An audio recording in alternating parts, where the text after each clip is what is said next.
Ја слушате програмата Низ Светото Писмо.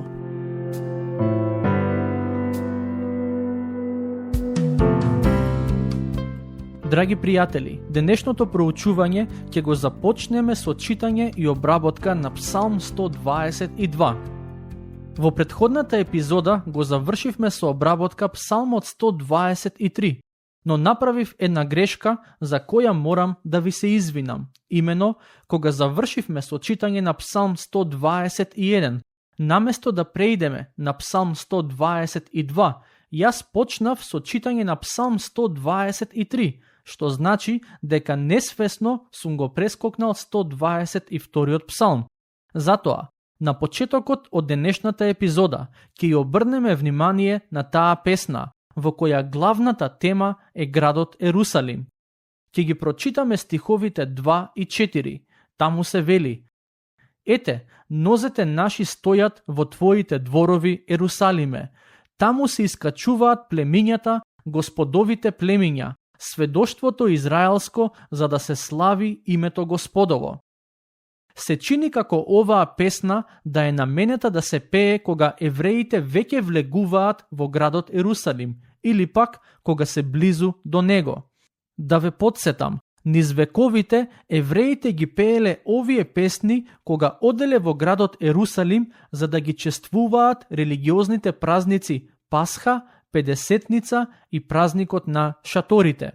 Како што можете да забележите од стиховите кои ги прочитавме, целта на тие патувања во Ерусалим е да се слави Господовото име за сите дела кои тој ги има направено.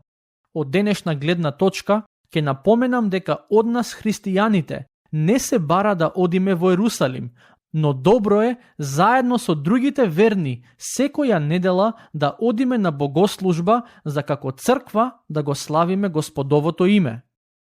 Сега доаѓаме до Псалм 124, кој по својата содржина е историски, односно во него авторот се навраќа назад на некои настани од историјата и се подсетува како Господ интервенирал во полза на израелскиот народ. Стихови 1 до 3. Да не беше Господ со нас, нека каже Израел. Да не беше Господ со нас, кога луѓето се кренаа против нас. Живи ке не проголтаа, кога пламна нивната јарост против нас. Не знам дали некогаш сте се запрашале каде ке бевте денес ако Господ не беше со вас. Добро е од време на време да си го поставиме ова прашање и да размислиме како тој дејствувал во нашите животи низ годините. Стих 4. Вода ке не потопеше, поток ке го однесеше животот наш. Ова се однесува на Црвеното море и реката Јордан, водните површини кои Бог ги раздвои за израелците по суво да поминат и да влезат во ветената земја. Стихови 6 и 8. Нека е благословен Господ, кој не предаде во плен на нивните заби. Помошта наша е во името на Господ, кој ги создаде небото и земјата. Слични зборови како и во Псалм 121, каде авторот вели дека помошта за него доаѓа од Господ кој ги создаде небото и земјата. Сега доаѓаме до Псалм 125, за кој верувам дека евреите го пееле кога веќе Ерусалим бил дел од нивниот видокруг. Всушност, главната тема на овој псалм е Господовата заштита, која постојано се покажува врз оние кои се надеваат на него. Авторот на оваа песна на многу сликовит начин опишува една важна духовна реалност. Ќе ги прочитаме само првите два стихови. Кои се надеваат во Господ, тие се како гората Сион, нема да се поколеба, ќе живее вечно. Околу Ерусалим има гори, а Господ е околу својот народ, од сега и за секогаш. Замислете ги евреите кои од сите краишта на земјата доаѓаат кон Ерусалим и всушност се приближуваат до градот. Гледајки како околу него има планини, тие пеат. Како што планините се околу Ерусалим, така и Господ е околу оние кои се надеваат на Него. Знаете, планините се символ за сигурност и цврстина, и на ист начин Господ им дава сигурност и сила на оние кои ја полагаат својата надеж во Него. Како што планините не се поместуваат, така и Бог не се менува. Сега е наред Псалм 126, кој, како и еден од претходните, е историски по содржина, односно, тоа значи дека во него авторот се подсетува на конкретна неволја од историјата на Израел и му благодари на Бог што реагирал и се застапил за својот народ. Конкретно, во овој псалм се зборува за тоа како Бог ги врати назад од заробеништво. Стих 1. Кога Господ ги врати сионските заробеници, ние бевме како во сон. На луѓето просто не им се верувало дека можат да се вратат назад во својата татковина. Затоа авторот вели дека се чувствувале како да сонуваат. Стихови 2 и 3. Тогаш устата ни се исполни со радост и јазикот наш со весела песна. Тогаш меѓу незнабожците се говореше: големи дела изврши Господ над нив. Големи дела изврши Господ на нас. Ние се развеселивме.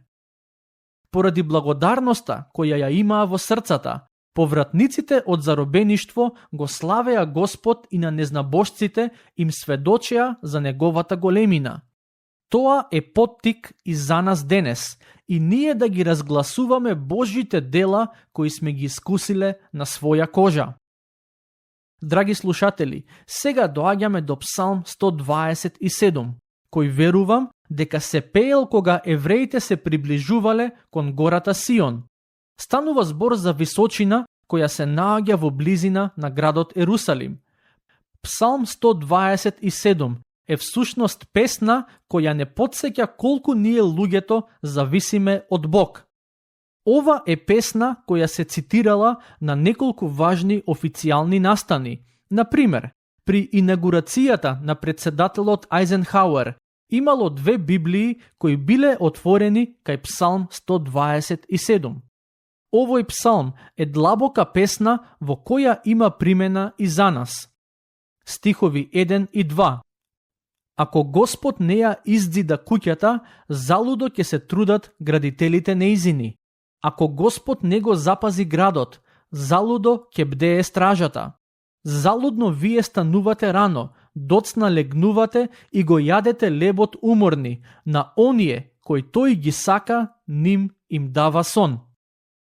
Оваа песна има 5 строфи, а нејзина главна тема е Господовиот благослов.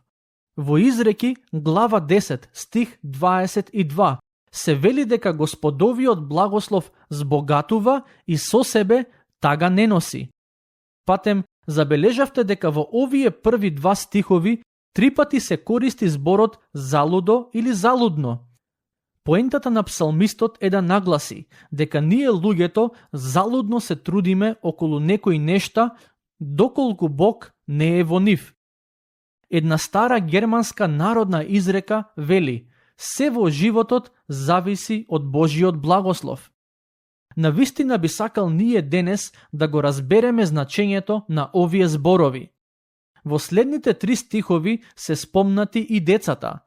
Како што претходно кажав, дел од мажите кои одеа во Ерусалим за религиозните празници со себе ги носеа и своите деца. Преку следните зборови тие се подсетуваа колку голем благослов се децата. Стихови 3 до 5. Ете, наследството Господово се синовите, дар од него е породот. Она што се стрелите во раката на силниот, тоа се младите синови. Блажен е оној човек кому му е исполнет тегарчикот со нив. Тие нема да се засрамат, кога ќе се препираат со непријателите нивни пред портите. Вистина е дека децата, поради своите одлуки, некогаш ги растажуваат своите родители. Вистина е дека некогаш родителството е голем предизвик и е тешко, но при сето тоа не треба да заборавиме дека децата се благослов и дека ако ги водиме по Господовиот пат, тие ќе го радуваат нашето срце.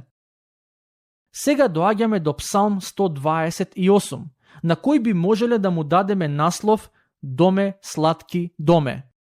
Еден теолог го има наречено семеен псалм, бидејќи во него читаме за семејството кое е благословено од Бог, но исто така и кои се нештата кои ние луѓето треба да ги направиме за да го добиеме Божиот благослов.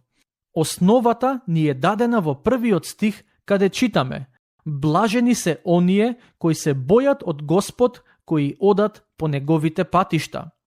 Која е основата на среќното семејство? Знам дека секој човек има свое мислење по однос на ова прашање. Знам дека денес има многу книги и конференции кои се обидуваат да дадат точен одговор на ова прашање, но ќе ви кажам дека семејството не може да биде вистински среќно и благословено се додека во домот нема стравопочит кон Господ и се додека членовите на семејството не почнат да одат по Господовиот пат. Психологијата може да даде поинаков одговор на ова прашање. Финансиските експерти можеби ќе речат дека среќата зависи од парите и така натаму, но Светото писмо е јасно по однос на ова прашање. Стихови 2 и 3. Ке јадеш од плодовите на рацете своји, блазе тебе и добро ке живееш. Жената во домот твој ке биде како лоза плодовита, синовите твои како ново насадени маслини околу трпезата твоја. Ова се ветувања кои се однесуваат на оние кои верно чекорат по Господовиот пат. Бог, преку зборовите на псалмистот, ветува блаженство за таквите луѓе и семејства. Стих 4. Ете, така ќе биде благословен оној човек кој се бои од Господ. Тука сакам накратко да објаснам што значи да се боиме од Господ.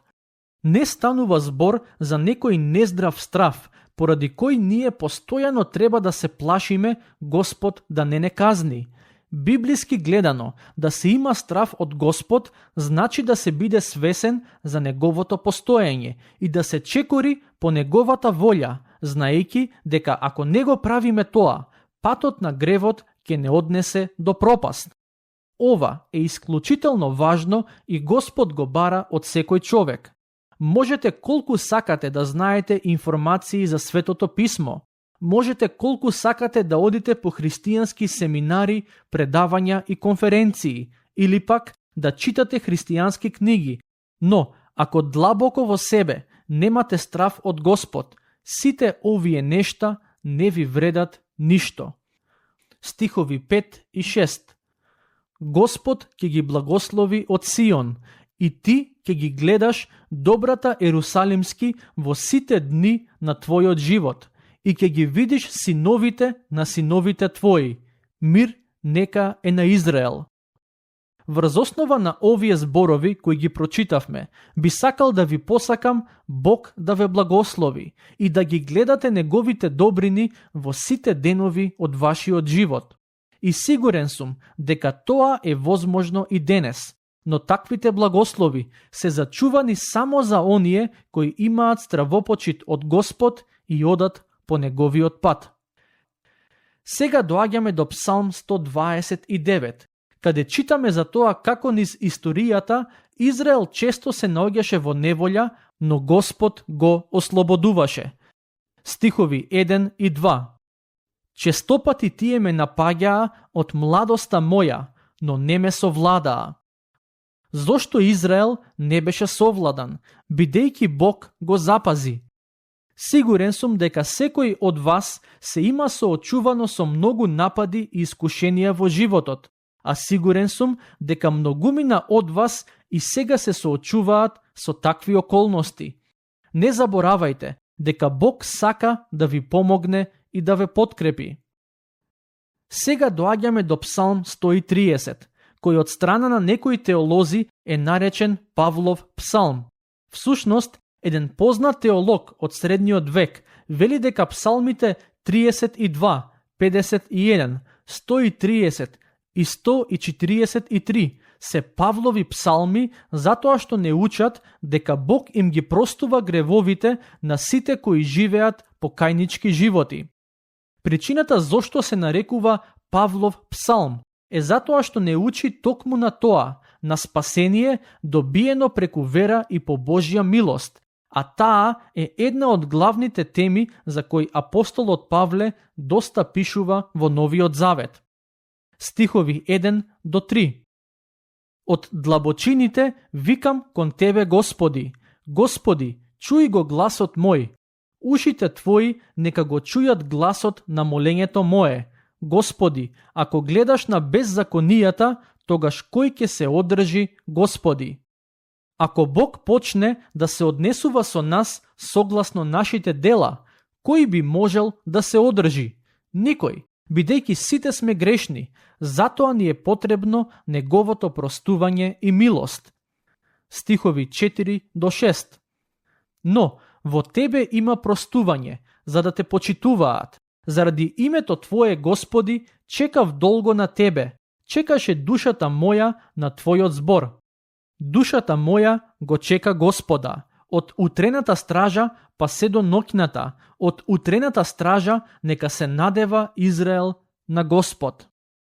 Сега доаѓаме до Псалм 131, кој почнува со зборовите. Господи, срцето мое не се вознесува, ниту очите мои се креваат високо. Не копнеам по големи работи, ниту по она што е над моите сили. Ова е Давидов псалм, во кој може да се забележи како царот Давид покажува едноставна, дури би рекол детска вера и понизност пред Бог. Понизноста е еден од главните услови кои треба да ги исполниме, за да можеме да имаме блиско и длабоко општење со Бог.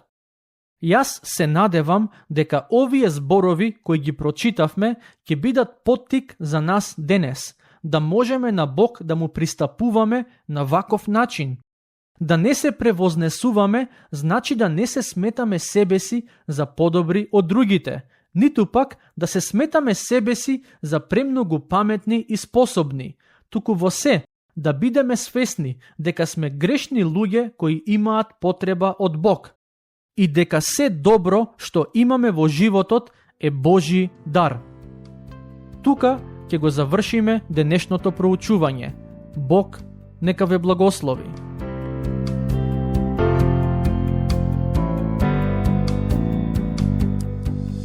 Слушнавте епизода од програмата Низ Светото Писмо. Можете да не слушате и преку мобилна апликација на нашиот YouTube канал и на подкаст платформите како што се Apple и Spotify. Ако ви се допаѓаат нашите епизоди, споделете ги и препорачајте ги на вашите пријатели. Бидете слободни да ни оставите свој коментар или да ни пишете на нашата имейл адреса nizsvetotopисmo@gmail.com. Следете ги нашите страни Низ Светото Писмо на Facebook и Instagram. Епизодите од оваа серија можете да ги најдете и на нашата веб страна ttb.twr.org.